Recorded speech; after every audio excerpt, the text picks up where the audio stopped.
أعوذ بالله من الشيطان الرجيم بسم الله الرحمن الرحيم وبه نستعين والصلاة والسلام على أشرف الأنبياء والمرسلين سيدنا محمد وآله وأصحابه أجمعين.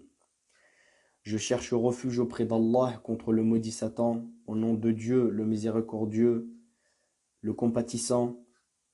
La prière et la paix soient sur le plus honorable des prophètes et messagers, Muhammad sallallahu alayhi wa sallam, et sa famille ainsi que ses compagnons. Louange à Allah, nous le louons et nous lui demandons pardon. Et nous cherchons refuge auprès d'Allah contre nous-mêmes et contre nos mauvaises actions. Celui qu'Allah guide, il ne sera point perdu, et celui qu'Allah égare, il ne sera point guidé. Et je témoigne que le seul qui mérite l'adoration est Allah et que Muhammad sallallahu alayhi wa sallam est son serviteur et son messager. Allah subhanahu wa ta'ala dit dans Surat Al-Imran, verset 102, « Ô vous qui avez cru, craignez Allah comme il doit être craint, et ne mourrez qu'en pleine soumission. » Ensuite, Allah subhanahu wa ta'ala dit dans Surat An-Nisa, verset numéro 1, « Ô vous les hommes, craignez votre Seigneur qui vous a créé d'un seul être, et a créé de celui-ci son épouse, et qui, de ces deux-là, a fait répandre beaucoup d'hommes et de femmes. Craignez Allah, au nom duquel vous vous implorez les uns les autres, et craignez de rompre les liens du sang.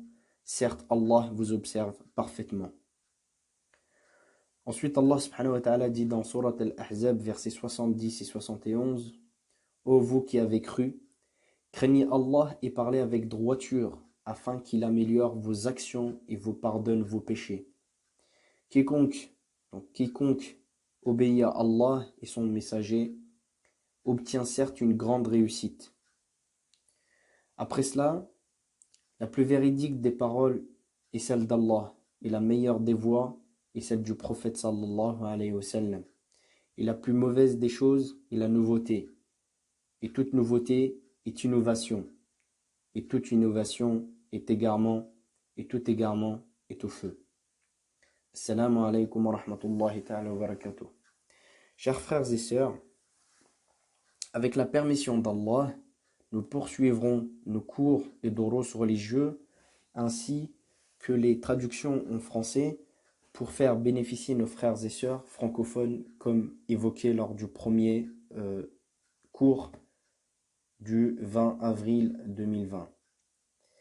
Nous poursuivrons toujours en lien avec les événements actuels, les événements que nous vivons et qui a touché le monde musulman et non musulman, comme évoqué dans le premier cours du 20 avril 2020, dans lequel nous avions conclu que la seule issue à ce fléau est notre soumission à Allah subhanahu wa ta'ala. La religion et le droit islamique, qui, je le rappelle, est complet, sur lesquels l'être humain doit se référer, se tourner dans ce bas monde. Dans le dernier cours, nous avons traité le sujet de la peur. La peur que peut générer ces événements qui touchent la communauté et qui se présentent sous deux formes, soit individuelle, soit sociale, c'est-à-dire en groupe, comme évoqué. Pour le cours de ce jour, on va voir un autre type de fléau que peut vivre notre communauté, toujours soit individuellement ou en groupe, en poursuivant dans le même verset de Sourate la Vache, c'est-à-dire les versets numéro 155 à 157, lorsqu'Allah subhanahu wa ta'ala dit « Très certainement, nous vous éprouverons par un peu de peur, de faim et de diminution de biens, de personnes et de fruits, et fait la bonne annonce aux endurants. » Donc dans ce verset numéro 155, Allah subhanahu wa ta'ala dit « Très certainement, nous vous éprouverons par un peu de peur », donc la peur que nous avons étudiée donc, dans le précédent cours. Et ici, Allah subhanahu wa ta'ala dit « Nous vous éprouverons par un peu de peur, de faim ». Donc la faim, ici, un sujet qui est très important. qui peut toucher individuellement, c'est-à-dire une personne ou un petit groupe de personnes, et qui sont invisibles par rapport à l'échelle régionale ou même mondiale, et que tout le monde ignore puisque ça reste à très petite échelle. On voit tous autour de nous une ou deux personnes dans le besoin, qui a faim, qui a besoin de manger, et malheureusement, ça reste de l'individuel, c'est-à-dire ça concerne une ou deux personnes, alhamdulillah, ala ni'matih, sans que l'on y prête vraiment attention à ces personnes-là. Et donc, nous devons méditer sur ce sujet-là et faire en sorte que nos comportements changent, incha'Allah, dans le futur. Et donc, par rapport au mois du Ramadan, profitons pour que justement cette machine puisse se mettre en route.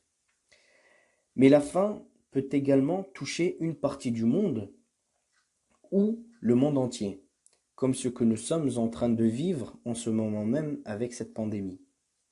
Vous l'avez tous observé et peut-être même vécu en personne lorsque vous avez observé les foules qui se ruent sur les magasins et supermarchés en se poussant, en se marchant dessus.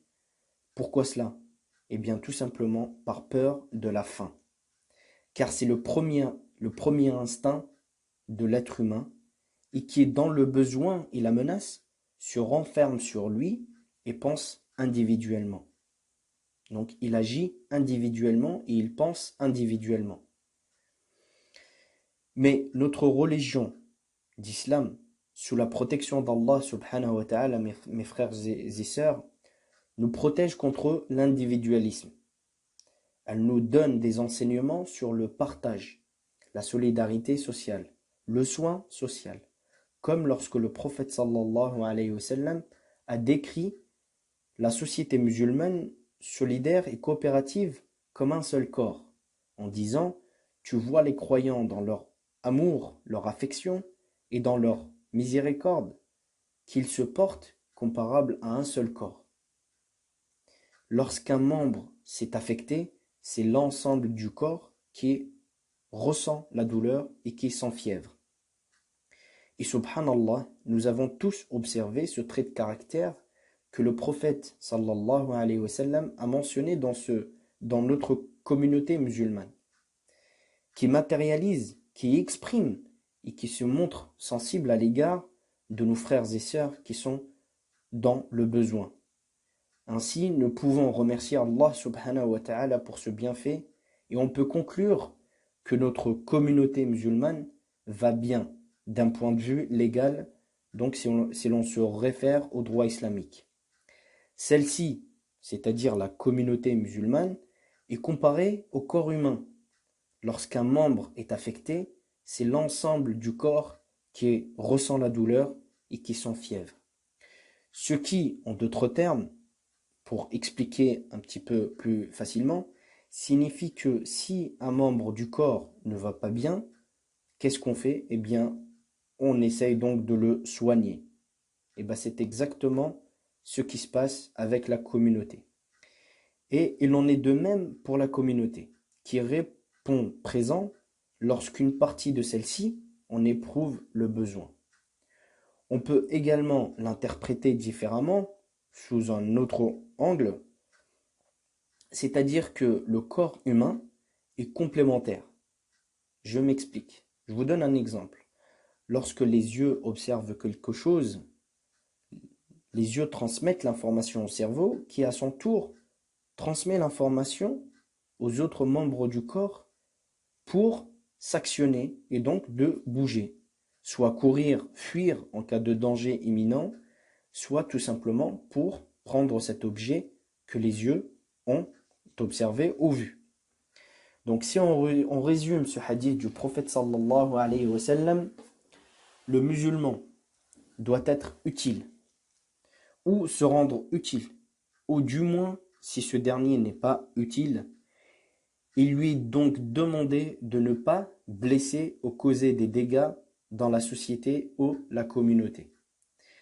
Comme l'a évoqué le prophète sallallahu alayhi wa sallam dans un hadith, celui qui peut aider son frère, qu'il le fasse.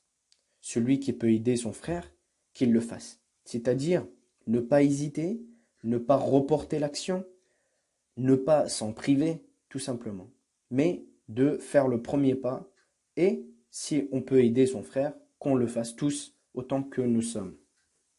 Cette entraide peut être sous forme d'aide mutuelle, d'accord, c'est-à-dire une parole, ou pécuniaire, c'est-à-dire donner de l'argent à ceux qui en ont besoin, ou une aide personnelle dans une quelconque situation selon le droit islamique. Donc ça, c'est la définition de ce que c'est qu'une entraide. Donc, et subhanallah, nous sommes bientôt proches du mois du Ramadan, donc le mois sacré, un mois de l'entraide. Alors profitons de cette période pour exprimer nos belles actions, comme Allah nous a révélé dans Surat la Vache, Al-Baqarah, versets numéro 183 et 184, où Allah subhanahu wa ta'ala dit: ô les croyants, on vous a prescrit as-siyam. Ici as-siyam signifie le jeûne. Ô les croyants, on vous a prescrit as-siyam comme on l'a prescrit à ceux d'avant vous. Ainsi atteignez-vous la piété pendant un nombre déterminé de jours. Donc Allah subhanahu wa ta'ala ici précise bien que le mois de Siyam, donc du jeûne, dépend d'un certain nombre de jours. Et en tout cas, ils sont déterminés. Ici, dans notre exemple, 30 jours. Donc, profitons vraiment de ces jours pour aider, faire les aumônes et se retenir de la mauvaise parole, du mauvais comportement et du vice qui nuit à ce corps musulman que nous avons évoqué précédemment. Et de ne pas faire ce que les autres font en mal ou de mauvais. Il faut donc s'abstenir de ce que les autres font, mais de faire ce que toi, ou en tout cas nous, on aime faire. À ce sujet, Allah Azza wa Jal, Allah subhanahu wa ta'ala dit dans Surat les croyants, verset numéro 96, repousse le mal par ce qui est meilleur. Repousse le mal par ce qui est meilleur. Ce qui signifie qu'il faut être vigilant de ne pas se rabaisser au niveau de ceux qui prêchent le mal et les mauvaises actions.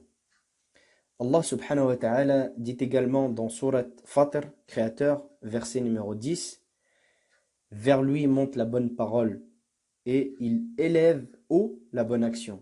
Subhanallah, donc c'est un renvoi vers ce qu'on vient de citer précédemment. Allah subhanahu wa ta'ala dit: vers lui monte la bonne parole. Et ici, la bonne parole signifie que c'est une aumône. Ça veut dire qu'une personne qui dit une bonne parole à son frère, c'est comme s'il lui a fait une aumône. Donc il en prend des hasanat, des bonnes actions.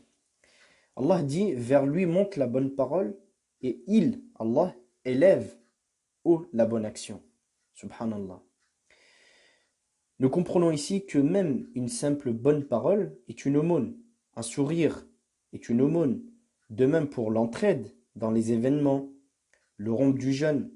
Alors ne soyons pas avares sur ces bienfaits. Et le prophète sallallahu alayhi wa sallam a dit: celui qui nourrit un jeûneur, pour la rupture du jeûne aura la même récompense que lui, sans que cela n'enlève rien à la récompense du jeûneur, rapporté par Tirmidhi. Donc à travers ce hadith, le prophète sallallahu alayhi wa sallam nous incite à faire des bonnes actions, des bonnes œuvres, et de se repentir à travers ces actions, comme Allah l'a évoqué dans Surat Famille d'Imran, versets 133-134, où Allah subhanahu wa ta'ala dit: et concourez au pardon de votre Seigneur et un jardin, donc paradis, large comme les cieux et la terre, préparé pour les pieux, qui dépense dans l'aisance et dans l'adversité, qui domine leur rage et pardonne à autrui, car Allah aime les bienfaisants. Mes chers frères et sœurs, si vous désirez être l'aimé d'Allah subhanahu wa ta'ala, alors soyez parmi ceux qui dépensent pour sa cause, que ce soit dans l'aisance ou dans l'adversité. Un conseil précieux du Cheikh Al-Yamani, Jazahullahu khayran, qui continue à nous donner des cours et nous donner des précieux conseils concernant le gaspillage. Donc un conseil concernant le gaspillage. l'imam dit que si Allah aime les bienfaisants, Allah, à l'inverse, Allah n'aime pas ceux qui gaspillent. Donc je répète, si Allah aime les bienfaisants, Allah, à l'inverse, il n'aime pas ceux qui gaspillent sans compter. Allah dit, mangez et buvez sans gaspiller. Ici, Allah subhanahu wa ta'ala nous a interdit donc de gaspiller, tout simplement. Et une chose très importante qui pourrait éviter le gaspillage, c'est justement d'en faire une aumône à nos voisins, proches, ou tout simplement à ceux qui sont dans le besoin, aux nécessiteux, pour faire fonctionner justement ce corps musulman, comme évoqué précédemment au début du discours. Qu'Allah nous compte parmi les bienfaisants, Inch'Allah, mes frères et sœurs, et c'est ainsi que notre dars cours du jour s'achève. Nous continuerons, Inch'Allah, à vous partager les cours religieux autour de plusieurs sujets qui concernent donc le mois du jeûne du Ramadan, les aumônes, et ainsi de suite, tout au long du mois du Ramadan, Inch'Allah. Seigneur, fais que ce mois passe sur nous avec la prospérité, la foi, la sécurité et l'islam, en accord avec tout ce que tu aimes et te plaît. Gloire et louange à toi, Allah. J'atteste qu'aucune autre divinité ne mérite d'être adorée en dehors de toi. Je te demande pardon et me repens à toi. Wassalamu alaikum wa rahmatullahi ta'ala wa barakatuh.